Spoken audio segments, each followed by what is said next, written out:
خوش آمدید ناظرین، آپ دیکھ رہے ہیں رائٹس واچ۔ میرا نام ہے زری جلیل اور میں ہوں احمد سعید۔ حال ہی میں پنجاب کے 3 دریا، جو 3 مین دریا ہیں، راوی، چناب اور ستلج، ان میں فلڈنگ کی وجہ سے لوگ جو اس کے ساتھ ساتھ رہ رہے تھے، جو رہائش گاہ تھے، ان کی زندگیاں برباد ہو گئی، ان کی زندگیوں میں ایک قیامت برپا ہو گئی۔ اس کی وجہ یہ ہے کہ ظاہر ہے ان کی جو خواب تھے، ان کی جو چیزیں تھیں، ان کی جائیداد، ان کے گھر جو انہوں نے سال لگائے تھے بنانے کے لیے، وہ سارے پانی میں بہہ گئے۔ یہ لاہور کے تھیم پارک کی رہائشی طیبہ ہیں جن کا گھر حالیہ سیلاب میں ڈوب چکا ہے۔ وہ اس وقت اپنے بچوں کے ساتھ چونگ میں قائم عارضی خیمہ بستی میں رہائش پذیر ہیں۔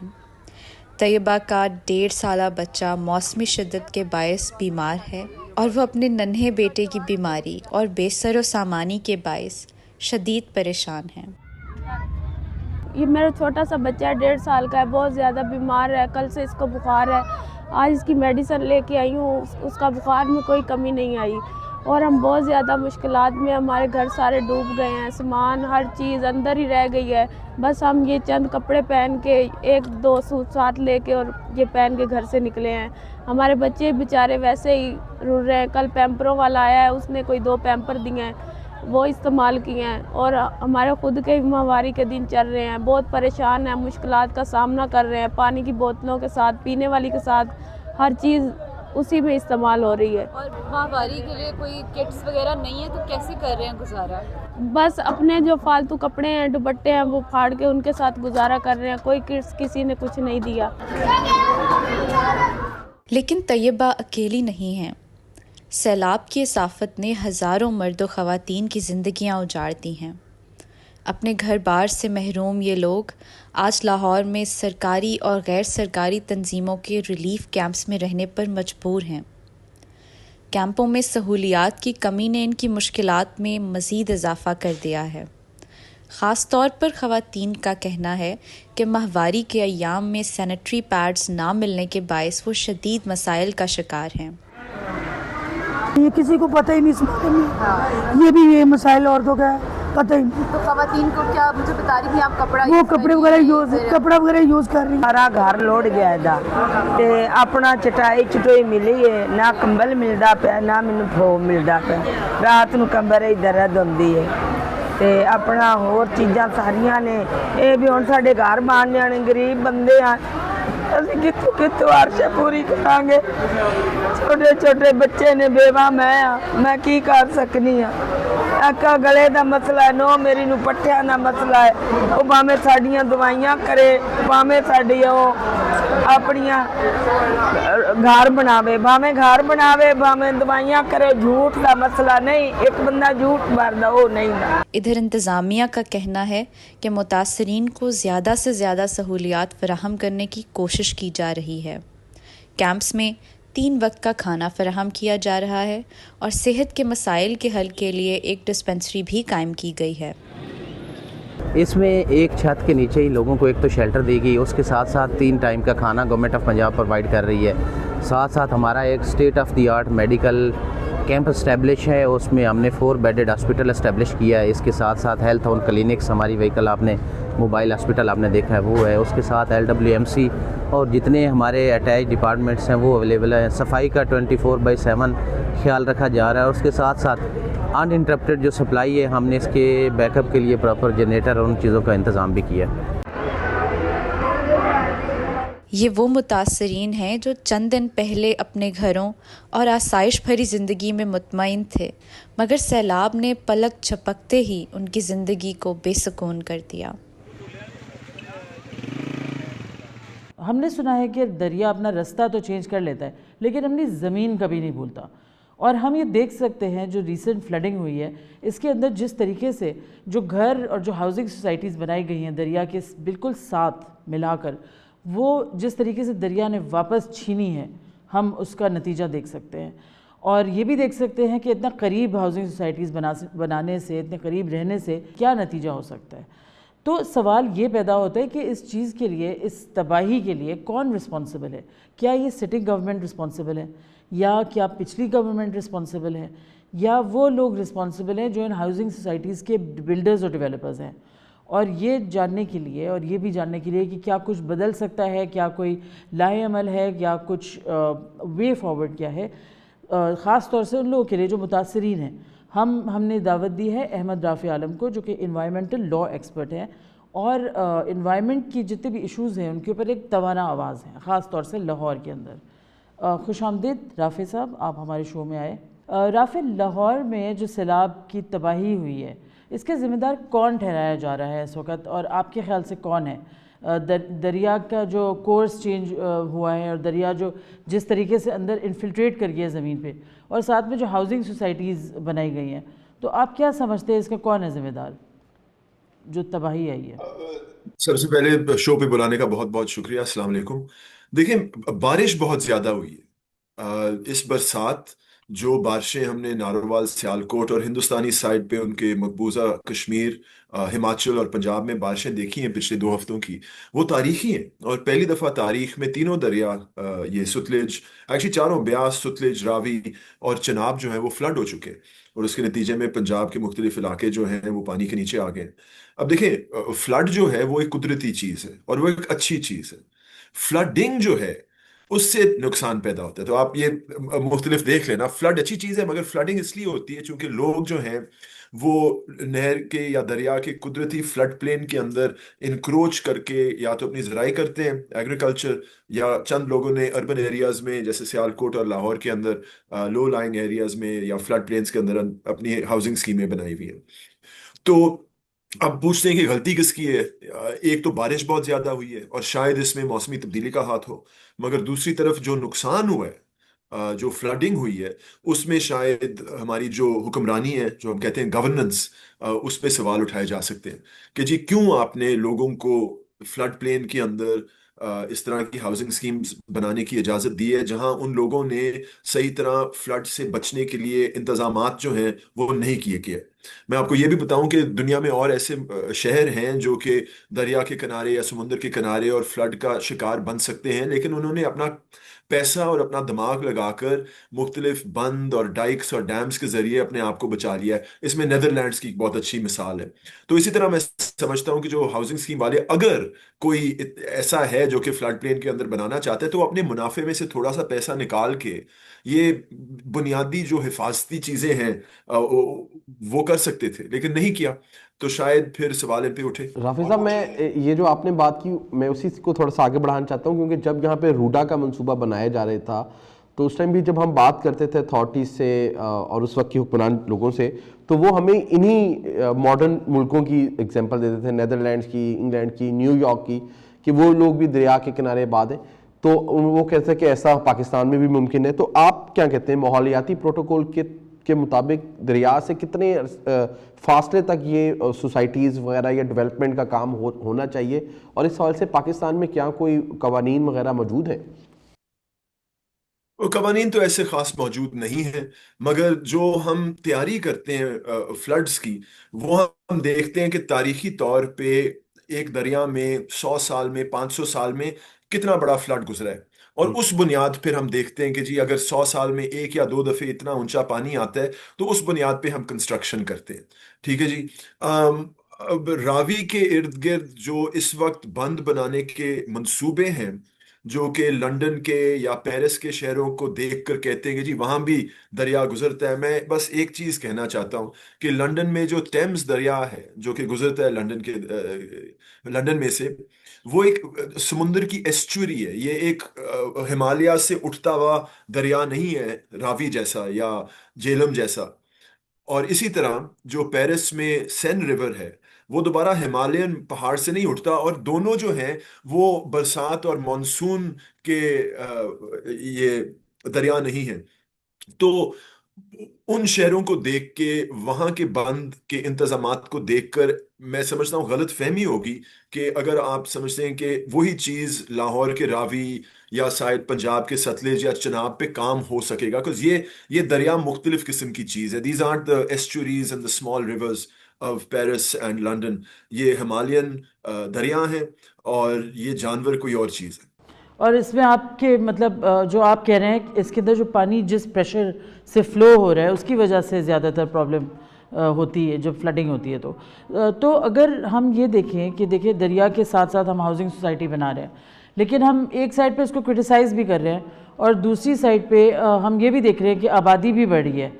تو کیا بڑھتی ہوئی آبادی پھر کس طرح سے ایکسپینڈ کرے گی شہر کے اندر اور کس ڈائریکشن میں جائے گی؟ آپ کیا کہتے ہیں، اس کا کرٹیسزم جائز ہے، مناسب ہے؟ نہیں جی، کرٹیسزم جائز ہے، اور ایکچولی 2010 کے فلڈز کے بعد حکومت پنجاب نے قانون سازی کر کے یہ فلڈ پلینز پروٹیکشن ایکٹ 2016 پاس کیا تھا، جس میں چناب اور جہلم کے کنارے حکومت نوٹیفیکیشن کے ذریعے انکروچمنٹس کو روک کے تباہ کر سکتی ہے، مگر یہ راوی تک انہوں نے اس کو نہیں ایکسٹینڈ کیا. اور میں سمجھتا ہوں کہ یہاں کی قانون سازی تھوڑی سی ہو سکتی ہے، فلڈ پلینز ایکٹ کو راوی پہ بھی لگا لیں، اور جو انکروچمنٹس ہیں ہاؤسنگ سوسائٹیز کے علاوہ شاہدرہ کے قریب کچھ ایسے علاقے ہیں وہاں آبادی بہت زیادہ ہے مگر وہ بہت فلڈ رسک ایریا میں رہتی ہے، تو اس قانون سازی کے ذریعے ان کو کمپنسیشن دے کر ان کو وہاں سے ہٹانا پڑے گا ان کی حفاظت کے لیے. اچھا، آپ نے بات کی کہ فلڈ پلینز ایکٹ جو ہے اس کو راوی کے جو ارد گرد ہے ادھر بھی نافذ کرنا چاہیے. اچھا، روڈا کا میں تھوڑا سا آپ کی بات کرنا چاہ رہا ہوں کیونکہ آپ پٹیشنر تھے I think Lahore high court میں جو مقدمہ چلا، اور لاہور ہائی کورٹ کے سنگل ممبر بینچ نے اس کو ابالش کر دیا تھا، اس منصوبے کو انلیگل ڈکلیئر کر دیا تھا اور وہ سپریم کورٹ سے ری انسٹیٹ ہو گیا تھا. تو وہ ابھی تک سپریم کورٹ کے سٹے آرڈر پہ چل رہا ہے یا وہاں پہ ابھی اس کی مزید سماعت ہونا باقی ہے؟ جی، میں پٹیشنر نہیں تھا، میں پٹیشنرز کا وکیل ہوں، اور جی ہاں 2021 دسمبر میں لاہور ہائی کورٹ نے 208 پیج کا فیصلہ دیا تھا روڈا کے خلاف، روڈا کے ماسٹر پلان کے خلاف. ان کی منصوبہ بندی اور تیاری کے بارے میں بہت ان کے آبزرویشنز تھیں.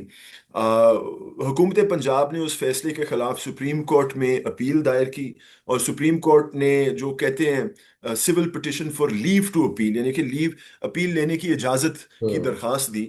تو وہ درخواست سنتے ہوئے سپریم کورٹ کے بینچ نے کہا کہ جی لاہور ہائی کورٹ کا فیصلہ ہم عارضی طور پہ سسپینڈ کر دیتے ہیں جس وقت تک ہم اپیل نہ سن لیں، اور اس وقت تک روڈا جو ہے صرف ان زمینوں پہ کام کر سکتا ہے جن پہ انہوں نے لینڈ ایکوزیشن ایکٹ استعمال کر کے پیسے دے کر قبضہ لیا ہو. تو ہمارا اندازہ تھا اس وقت، یہ تقریباً جنوری 2022 کی بات تھی، تقریباً 4000 ایکڑ پہ روڈا کام کر رہا تھا. مگر اس کے بعد روڈا نے لینڈ ایکوزیشن سے ہٹ کے ایک جوائنٹ وینچر ماڈل اپنایا ہے، جہاں وہاں کے مقامی لوگوں کے ساتھ جو وہاں کے زمیندار لوگ ہیں ان سے مل کے منصوبہ بندی اکٹھی کی ہے. تو زمین انہوں نے مزید لی ہے مگر ایکوزیشن کے ذریعے نہیں لی. تو یہ تو جو پھر سپریم کورٹ کا وہ آرڈر ہے اس کی تو یہ خلاف ورزی ہوئی. اب وہ سپریم کورٹ میں کیس لگے تو صحیح نہ سے. تو میں یہی آپ سے جاننا چاہ رہا ہوں کہ یہ جنوری 2022 کے بعد کیا سپریم کورٹ میں دوبارہ اس کیس کی سنوائی نہیں ہوئی ابھی تک؟ نہیں سر، بالکل نہیں. اور اب 26ویں آئینی ترمیم کے بعد یہ کانسٹیٹیوشنل بینچ میں لگ جائے گا، اور وہ بھی لائن میں پیچھے لگ جائے گا، اور کانسٹیٹیوشنل بینچ نے آج تک کوئی فیصلہ نہیں دیا، تو اس وقت میں کوئی خاص امید نہیں رکھتا. تو جب یہ پانی پیچھے جائے گا، ریسیڈ کرے گا، آپ کیا سمجھتے ہیں کیا ہوگا پھر ان ہاؤسنگ سوسائٹیز کے اندر؟ Will they continue like they were doing before, یا کیا آپ کیا؟ میرے خیال سے دیکھیں، جو نقصان ہوا ہے وہ ساروں کے سامنے، لوگوں نے سوشل میڈیا پہ اور ٹی وی پہ دیکھا ہے جو ہوا ہے. نقصان بھی ہے، ذمہ داری بھی نظر آ رہی ہے. میرے خیال سے ہمارے جو سیاست دان ہیں اس وقت کوئی اس مسئلے کا حل نکالنے کی کوشش کر رہے ہیں، یہ میری اپنی بلیف ہے.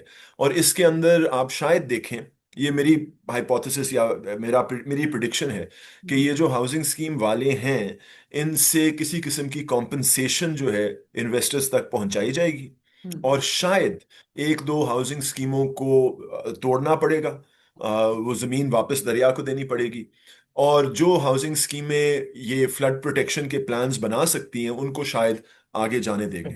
آپ کیا سمجھتے ہیں اس کا کیا وے فارورڈ ہے، کیا امپیکٹ ہوگا؟ امپیکٹ تو آپ بتا چکے ہیں، but what is the way forward? How do we see what's going to happen next? دیکھیں، جب ہم کہتے ہیں ہم موسمی تبدیلی کا شکار ہیں تو دس از واٹ دس مینس.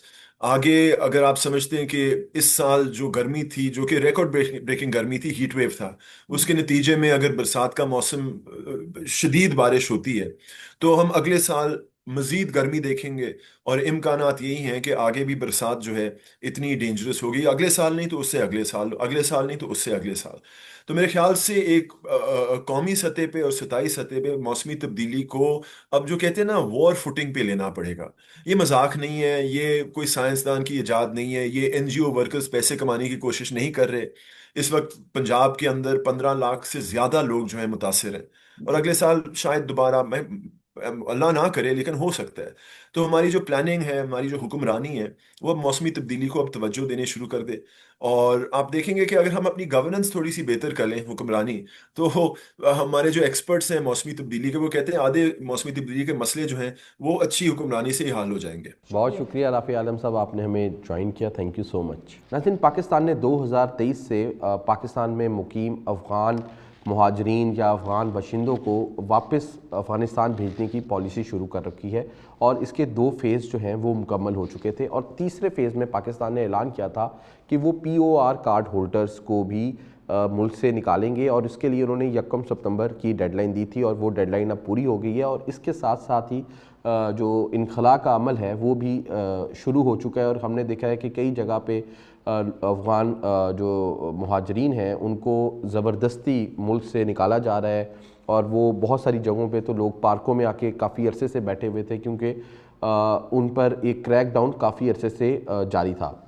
اور یہ جو پاکستان کی پالیسی ہے، اس کی وجہ سے ہم نے دیکھا ہے کہ بہت سارے ایسے افغان خاندان جو کہ کئی دہائیوں سے 30-40 سالوں سے پاکستان میں رہ رہے تھے، ان کو اپنا سب کچھ چند دنوں کے اندر اندر، چند ہفتوں کے اندر اندر چھوڑ کر پاکستان سے افغانستان ہجرت کرنی پڑی۔ اب یہ جو تیسرا سٹیپ ہے، اس میں ہم P O R card holders کو نکال رہے ہیں، اور یہ proof of registration card holders وہ لوگ ہوتے ہیں جو کہ U N S C R کے ساتھ رجسٹرڈ ہوتے ہیں، اور ان کو U N S C R ایک کارڈ مہیا کرتا ہے جس سے یہ واضح ہوتا ہے کہ یہ افغان مہاجرین ہیں اور یہ رجسٹرڈ ہیں۔